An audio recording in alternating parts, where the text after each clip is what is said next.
قرض جب بھی لینا ہو نیک نیتی سے لینا چاہیے۔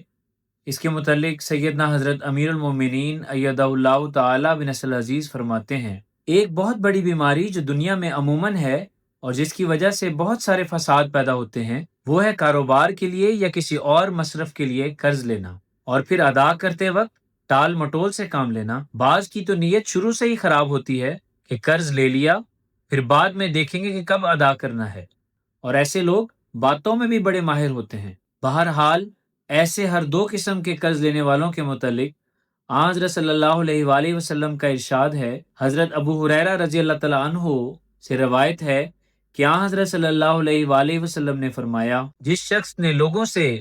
واپس کرنے کی نیت سے مال قرض پر لیا، اللہ تعالیٰ اس کی طرف سے ادائیگی کے سامان کر دے گا، اور جو شخص مال ہڑپ کرنے کی نیت سے قرض لے گا، اللہ تعالیٰ اسے تلف کر دے گا۔